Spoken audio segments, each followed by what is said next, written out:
क्या आपको भी लगता है नागपुर में प्लॉट खरीदना बहुत मुश्किल है? क्या आपको भी डॉक्यूमेंटेशन के बारे में नहीं पता है? क्या आपको भी लगता है अगर मैं किसी बिल्डर के पास जाऊं तो वो मुझे कहीं फंसा ना दे? तो दोस्तों इस वीडियो को अंत तक बने रहिए। इस वीडियो में मैं आपको बताऊंगा नागपुर में कैसे प्लॉट खरीदा जाए, नागपुर में डॉक्यूमेंटेशन कैसे चेक किया जाए और किस तरह से आप फंसने से बच सकते हैं। बिल्डर आपको किस तरह से सारे के सारे डॉक्यूमेंट्स बताएगा और आप एक सेफ इन्वेस्टमेंट कर सकते हैं। नमस्कार दोस्तों, मेरा नाम है सुमेध राउत और आप देख रहे हैं नागपुर प्रॉपर्टी यूट्यूब चैनल। जी हाँ दोस्तों, हम बात करने वाले हैं आज सेफ इन्वेस्टमेंट इन नागपुर। जी हाँ, नागपुर में अगर आपको सफलतापूर्वक प्रॉपर्टी के मार्केट में उतरना है और अपने जीवन भर की जमा पूंजी को एक सही जगह पे इन्वेस्ट करना है तो दोस्तों ये बहुत आसान है। आपको सबसे पहले नॉलेज लेना पड़ेगा और नॉलेज देने के लिए मैं आपके साथ हमेशा खड़ा हूं और आपको ऐसे ही इंफॉर्मेटिव वीडियो देते रहता हूं। अगर आपको वीडियो पसंद आते हैं तो वीडियो को लाइक और चैनल को सब्सक्राइब करना ना भूलिए, क्योंकि ये हमें प्रेरणा देते हैं। जी हाँ दोस्तों, नागपुर में जब भी हम कहीं मार्केट में निवेश करने की प्लान करते हैं प्रॉपर्टी मार्केट में, तो दोस्तों सिंपल सी बात है, लोकेशंस आपको चयन करना आना चाहिए।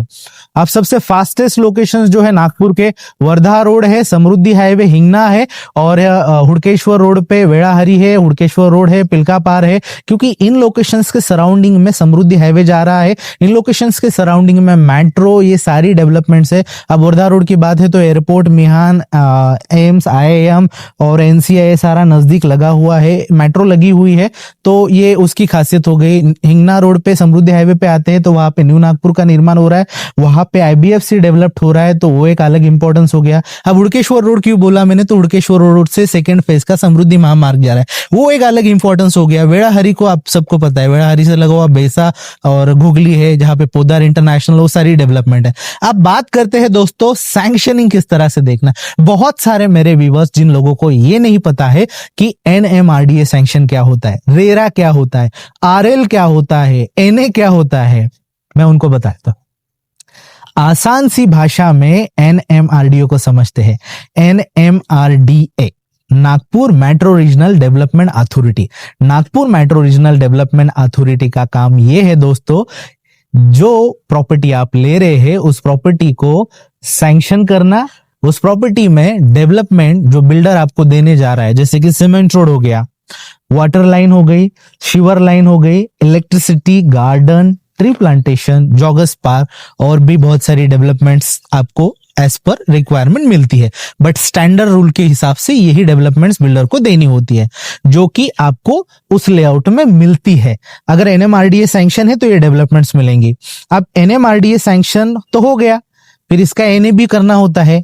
अब हर एक प्लॉट का NA पहले होता था, अभी NA को कंपलसरी नहीं किया गया, NA बंद हो चुका है। बट ये समझना बहुत जरूरी है, NA क्या है। NA यानी दोस्तों नॉन एग्रीकल्चर। कोई भी खेती की जमीन जब हम खरीदते हैं तो वो पहले एग्रीकल्चर लैंड होती है।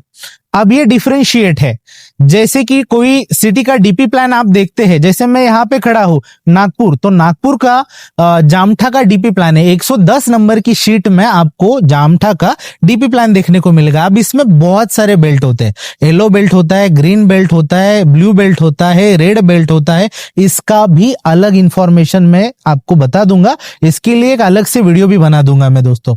तो ये जो चीजें हैं ये अलग है। तो क्या होता है, NA भी करना होता है, अभी कंपलसरी नहीं है। इसके बाद रेरा होता है। अब रेरा क्या है, रेरा यानी real estate rules and regulatory authority. ये इंश्योर करती है आपका लेन देन, बिल्डर के साथ जो होने वाले ट्रांजेक्शन है और जो बिल्डर डेवलपमेंट करके देने वाला है वो किस समय में पूरा करके दे। ये सारा का सारा काम रेरा का होता है, वो कंप्लीशन करने का। इसके बाद आता है दोस्तों RL यानी रिलीज लेटर होता है।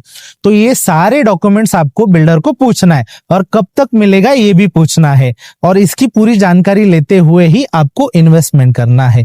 तो ये इंफॉर्मेशन दोस्तों सबसे महत्वपूर्ण है नागपुर के रियल एस्टेट मार्केट में। जब भी आप इन्वेस्टमेंट के लिए पहुंचे तो ये जरूर आप बिल्डर से पूछिए और बिल्डर ये आपको देगा, क्योंकि ये डेवलपमेंट्स के राइट से आपका अधिकार है और यही चीजों पे आपको पूरा का पूरा प्रॉपर्टी का आपका जो भी हैंड ओवर होता है ये इसी पे होता है। अगर आप लोन ले रहे हैं तो आरएल कंपलसरी है, अगर आप लोन नहीं ले रहे हैं तो भी कंपलसरी है, क्योंकि रजिस्ट्री के लिए ये चीजें लगनी जरूरी है। तो इस तरह से दोस्तों आपको नागपुर में प्रॉपर्टी मार्केट में इन्वेस्टमेंट करते समय इन दस्तावेजों को देखना अनिवार्य है। अगर आपको और भी डीप में जानना है तो आप मुझे नीचे दिए हुए नंबर पे कॉल कर सकते हैं, और निवेश करने से पहले नागपुर में एक बार मेरा ये वीडियो जरूर देखें, और मुझसे सलाह लेनी है तो मैं 24/7 आपकी सेवा में उपलब्ध रहूंगा। आप कभी भी मुझे कॉल कर सकते हैं और आप मुझसे सलाह ले सकते हैं। It's totally free of cost, मैं आपसे कोई चार्ज नहीं करूंगा, क्योंकि ये मेरा काम है। मैं आपकी सेवा में हमेशा तत्पर रहूंगा। धन्यवाद दोस्तों, मिलते हैं अगले वीडियो में, तब तक के लिए धन्यवाद। Thank you.